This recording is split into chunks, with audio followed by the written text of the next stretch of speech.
It is a story of a poor rat vendor who is in rags in spite of begging and small stealing. Once an idea comes to his mind that the entire world is rat trap. While walking on the road, he stays at the farmer's cottage. Next morning, the rat vendor steals 30 kroner and walks through forest. कहानी एक चूहादानी बेचने वाले की है जो छोटी मोटी चोरी करने के बावजूद भी फटे हाल कपड़े में ही रहता है। एक बार उसके मन में ख्याल आता है कि पूरी दुनिया ही अपने आप में रेड ट्रैप है। एक दिन शाम को जब वो उस सड़क से गुजर रहा था, वो फार्मर के छोटी सी कॉटेज में रात्रि विश्राम के रात्रि आश्रय के लिए जगह मांगता है और फार्मर उसे जगह देता है। परंतु सुबह उसी के घर से 30 कॉर्नर चुरा करके जंगल के रास्ते से चल देता है। He loses his way in confusing forest. After a lot of struggle, he reaches Ironworks. The Iron Master mistakes him as his old friend in rags and requests him to visit his home, but the Red Bender refuses. Ultimately, Adla, the daughter of Iron Master, takes him to their home on Christmas. परंतु इस जंगल में रास्ता भटक जाता है और समझ जाता है कि आज चूहादानी में फंसने की उसकी बारी थी। लंबे संघर्ष के बाद वो लोहे की फैक्ट्री में पहुंच जाता है। उस लोहे की फैक्ट्री का मालिक गलती से उसे अपना आर्मी के रेजिमेंट का पुराना दोस्त समझ लेता है और उसे अपने घर जाने की रिक्वेस्ट करता है, परंतु वेंडर डर के मारे उसके घर जाने से मना कर देता है। अंततः आयरन मास्टर की बेटी एटला उसे अपने घर क्रिसमस के त्यौहार के लिए ले जाती हैं। But while he was riding up to the mayor's house, he had evil foreboding. Why the devil did I take that fellow's money? He thought. Now I'm sitting in the trap and will never get out of it. जब वो manor house के लिए उस गाड़ी में बैठने वाला था तो एक बहुत ही अपशकुन, फॉरबिडिंग मीन्स अपशकुन आना, एडवांस फीलिंग ऑफ डेंजर, अपशकुन उसके मन में आ जाता है। वो सोचता है कि मैंने क्यों वो दैत्य के नाते उस व्यक्ति के पैसे चुरा रखे हैं और अब मैं ऐसे जाल में फंस चुका हूँ जहाँ से बाहर निकलना मेरा असंभव लगता है। The next day was Christmas Eve and when the Iron Master came into the dining room for breakfast, he probably thought with satisfaction of his old regimental comrade whom he had run across so unexpectedly. अगली सुबह Christmas की पूर्व संध्या थी। Ewe होता है day before और the evening before the actual day. और जब आयरन मास्टर डाइनिंग रूम में आता है नाश्ता करने के लिए तो उसे बड़ी संतुष्टि होती है कि वो अपने पुराने मित्र को इस प्रकार से, जिसकी उम्मीद भी नहीं थी, अनएक्सपेक्टेड होता है, नॉट एक्सपेक्टेड, अनफोर्सिन, जिसकी आशा भी नहीं थी, इस हालात में अपने पुराने दोस्त को मिल पाया है और उसे अपने घर भोजन के लिए ला पाया है। इस बात की उसे संतुष्टि है। First of all we must see to it that he gets a little flesh on his bones, he said to his daughter who was busy at the table, and then we must see that he gets something else to do than to run around the country selling rat traps. अब वो iron master अपनी बेटी से discuss करता है कि सबसे पहले हमें ध्यान रखना होगा, इसे अच्छा भोजन पानी खिलाना होगा ताकि इसकी शरीर में कुछ जान आ जाए, और उसके बाद हम कुछ ऐसी व्यवस्था करेंगे इसके बारे में ताकि इसे गली गली या गांव में चूहादानी बेचने के लिए ना भटकना पड़े। It is clear that things have gone downhill with him as badly as that, said the daughter. Last night I didn't think there was anything about him to show that he had once been an educated man. कहते बहुत अजीब सी बात है, उसकी बेटी कहती हैं कि बहुत अजीब सी बात है कि कितनी दयनीय स्थिति से इसको गुजरना पड़ा। पिछली रात जब मैंने इसे देखा तो मुझे तो ये पढ़ा लिखा व्यक्ति भी नहीं लग रहा था इसके व्यवहार से, ऐसा बेटी कहती है। You must have patience my little girl, said the father, as soon as he gets clean and dressed up you will see something different. Last night he was naturally embarrassed, the tramp manners will fall away from him with the tramp clothes. वो अपनी बेटी को समझाते हैं कि बेटी को मैं थोड़ा धैर्य रखना चाहिए, जैसे ये नहा धो जाएगा और अच्छे कपड़े पहन लेगा ये बिल्कुल डिफरेंट लगेगा, अलग लगेगा। पिछली रात प्राकृतिक तौर से ये बहुत ही एम्बेरस था, बहुत शायद अनकंफर्टेबल महसूस कर रहा था, शर्मिंदा महसूस कर रहा था। जैसे ये ट्रैम्प वाले इस लावारिस के कपड़े छोड़ेगा उसी प्रकार से इसके अंदर जो ये लावारिस वाली भावना है या अनपढ़ वाली भावना है ये भी इसके शरीर से चली जाएगी, ऐसा वो बेटी को समझाते हैं। Just as he said this, the door opened, and the stranger entered. Yes, now he was truly clean and well dressed. The valet had bathed him, cut his hair, and shaved him. Moreover, he was dressed in a good-looking suit of the clothes which belonged to the Iron Master. He wore a white shirt and a starched collar and full shoes. जैसे उसने यही कहा ही था, iron master ने अपनी बेटी को, उसी वक्त दरवाज़ा खोलता है और स्ट्रेंजर उनके उस डाइनिंग रूम में प्रवेश करता है। बिल्कुल सच्चाई में वो बहुत साफ लग रहा था, बहुत अच्छे उसने कपड़े पहने थे। नौकरों ने उसको नहलाया था, उसके बाल काटे तो उसकी शेप बनाई थी।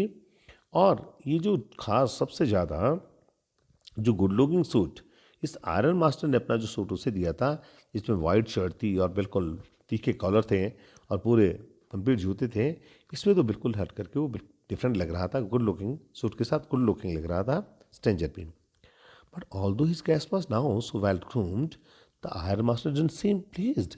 He looked at him with puckered brow, and it was easy to understand that when he had seen the strange fellow in the uncertain reflection from the furnace, he might have made a mistake, but that now, when he stood there in broad daylight, it was impossible to mistake him for an old acquaintance. परंतु जबकि उसका मेहमान बहुत अच्छा लग रहा था, well groomed होता, बिल्कुल सुसज्जित लग रहा था, परंतु अब आयरन मास्टर खुश नहीं था। ही लोग उसने उसके ऊपर पकड़ बिल्कुल पिचके हुए भावों से देखा, और अब ये समझना बिल्कुल आसान हो गया था कि इस फैक्ट्री के मालिक को उस अनिश्चित रिफ्लेक्शन रोशनी में, फर्नेस की रोशनी में बहुत बड़ी गलतफहमी हो गई थी। और जिस व्यक्ति को, जबकि अब दिन की रोशनी में उस व्यक्ति को पहचानना बहुत आसान था, तो ये समझ गया था कि ये इसका कोई परिचित या उसका मित्र नहीं था। What is this mean? He thundered. जैसे वो देखता कि उसका दोस्त तो नहीं है, बड़ा हाँ बहुत थंडर गरजने के साथ कहता है, क्या मतलब इसका? The stranger had no attempt to dissimulate. अब डिस्कस करने के या अपनी आइडेंटिटी को छुपाने की उस स्ट्रेंजर ने भी कोशिश नहीं की।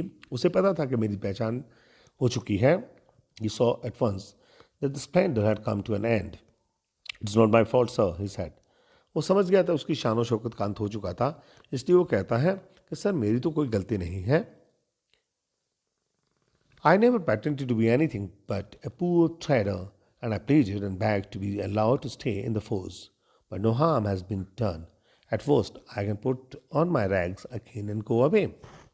पर कहता सर मैंने तो कुछ अलग दिखाने की कोशिश नहीं की थी एक गरीब व्यापारी के नाते। मैंने आपको वही दिखाया जो मैं था, और ना ही मैंने आपसे कोई भीख मांगी, ना ही मैंने आपसे निवेदन किया था कि मुझे अपने घर ले जाओ।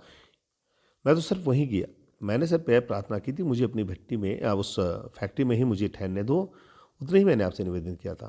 परंतु अभी भी कुछ नहीं बिगड़ा है, मैं अपने पुराने कपड़े पहन करके यहाँ से चला जाता हूँ। Well said the iron master. Iron master का बिल्कुल ठीक, हेजिटेटिंगली, थोड़ा संकोच करते हुए, it was not quite honest either, you must admit that, and I should not be surprised if the sheriff would like to have something to say in the matter. The tramp took a step forward and struck the table with his fist. आर master कहता अच्छा, थोड़ा संकोच करते हुए, पर ये बिल्कुल ईमानदार नहीं है, तुम्हें मुझे बता देना चाहिए था कि तुम मेरे दोस्त नहीं हो। मुझे कोई हैरानी नहीं होगी कि अब कोई शरीफ, शरीफ का मतलब कॉप्स, पुलिस, अगर पुलिस इस मामले में हस्तक्षेप करे या मैं पुलिस को बुला देता हूँ तो मुझे कोई इस बात का खेद नहीं होगा।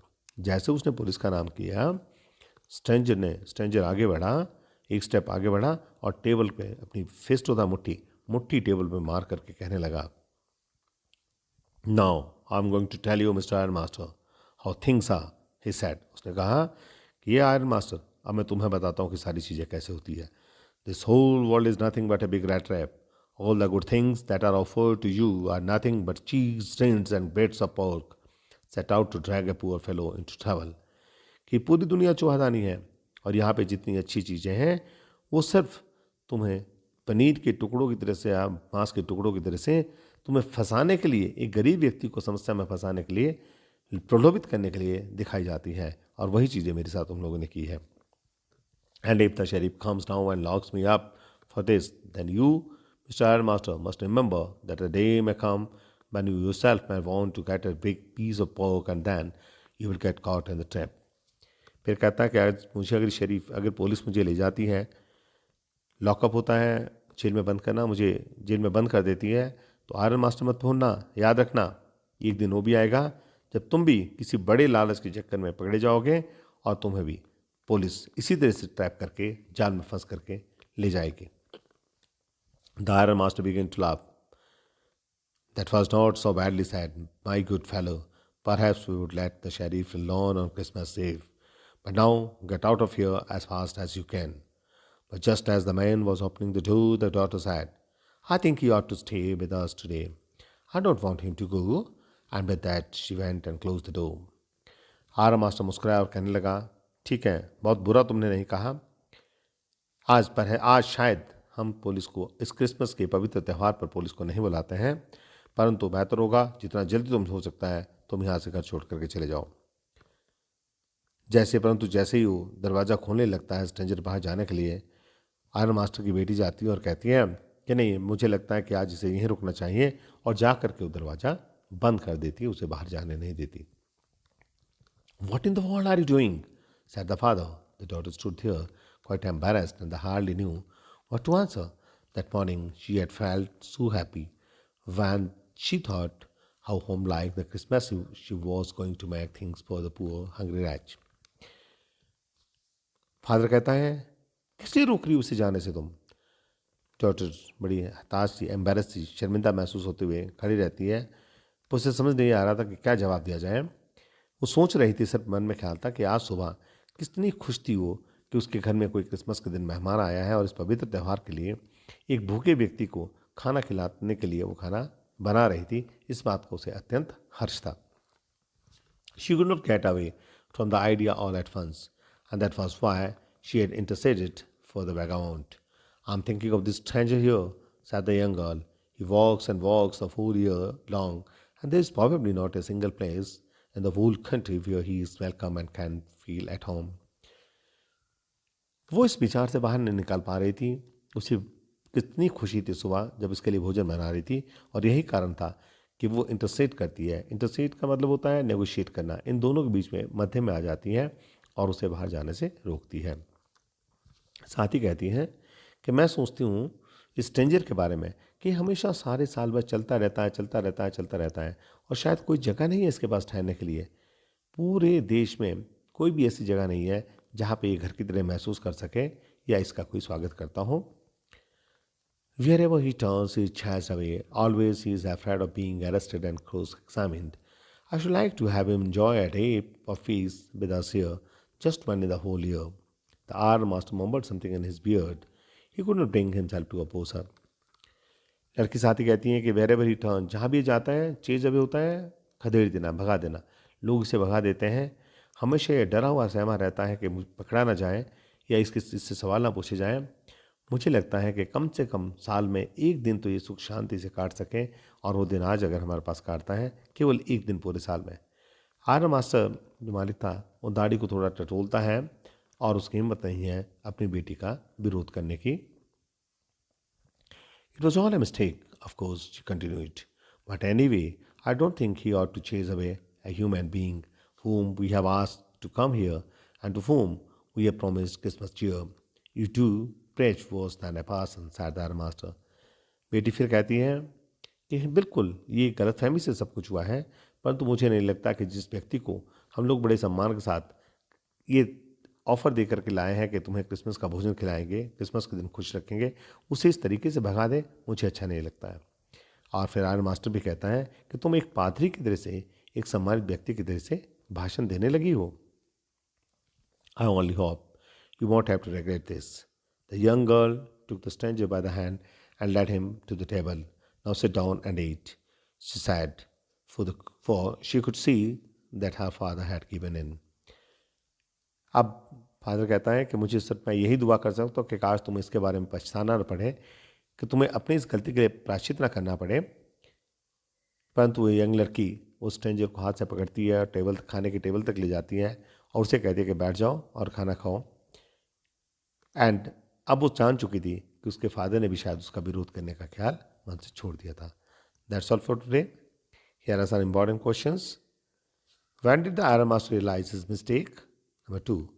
What did the peddler say in his defense when it was clear that he is not an iron master's or his mental friend? And question number 3. Why did Edla still entertain the peddler even after she knew the truth about him? That's all. Meeting you next time with the 5th part of the story.